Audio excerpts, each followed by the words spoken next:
Welcome back. Well, during hard times, many of us cling to our faith by attending church services to pray and to worship. But new research shows that there are fewer clergy members today, many of whom are stepping down for various reasons like retirement, maybe even burnout, or even conflict. The number of clergy leaving or even thinking of leaving their church over the past few years has risen by at least 5%. According to a study by the Hartford Institute of Religious Research, this can potentially take a toll on parishioners' faith.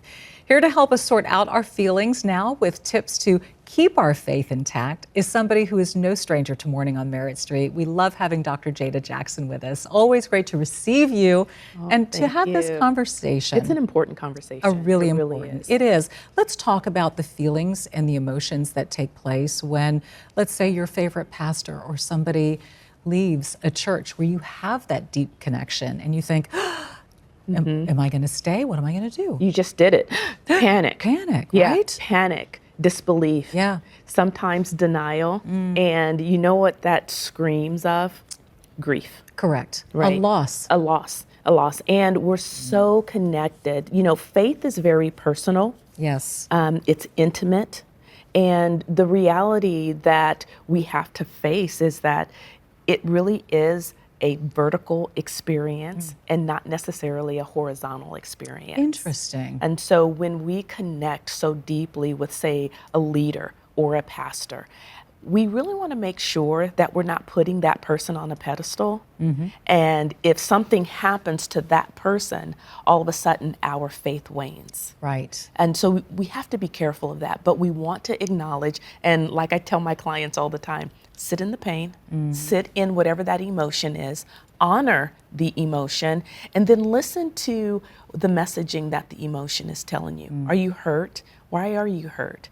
Well, usually when we're hurt, something has happened to us or we feel some form of infraction. Yeah, it's a reminder that faith is rooted within us and God lives within us and not another individual. Absolutely. So I'm glad you pointed that out. You have a wonderful method that I want to talk about to resuscitate our faith. You call it CPR. It's an acronym. So what does the C stand for? Community. You know, we really have to do life together. Yes. And when we isolate, we pull away from people because of pain, hurt, disillusionment when it comes to people that we feel a loss for. And I'm going to say leadership or pastors or those who lead us in a certain way.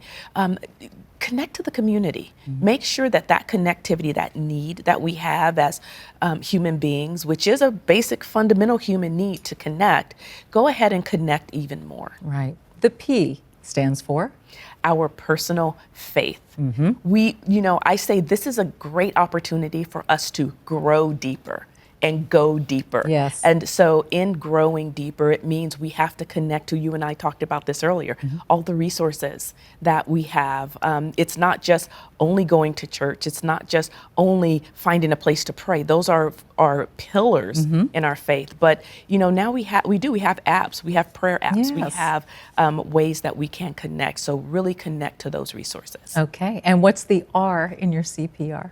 Well, we have to rebuild trust. And this is a touchy one because many people believe that trust is built by sometimes making a person accept what they've done or making a person say, hey, you know what, maybe I didn't do what I wanted you to do and I'm going to apologize for that. If you don't get the apology, if you don't get what you're looking for as the congregation or the parishioner, remember that we still have to rebuild trust, but we can do that through having a very graceful conversation. Yes. So communication, rebuilding trust through communication and being genuine and authentic. I love that. You know, and I'll share a personal experience because I'm new to the Dallas-Fort Worth area, moved up here in January.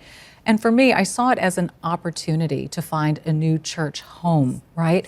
And there is curiosity in that, and there is potential exploration. And maybe to see it in that way, that, okay, you know, maybe if it's time for a change or a new season, I'm going to see what's out there because there is a lot out there to be able to receive the message. Absolutely, and transition is great. Yes. It offers us an opportunity, again, to grow, to develop. We transition through phases and stages of life, and it can be exciting, it can be new, Yes. and we can allow ourselves to be a different version of who we once were. Right. And I keep saying grow through it. This is an opportunity to grow. I love that. I just love how I could sit here and talk with you forever, Dr. Jada, and we've done that, by the way. We have done that. I know. Dr. Jada Jackson, always a pleasure. Such a lovely conversation to have with you as we touch on and we explore our faith this morning. Thank you. Thank you.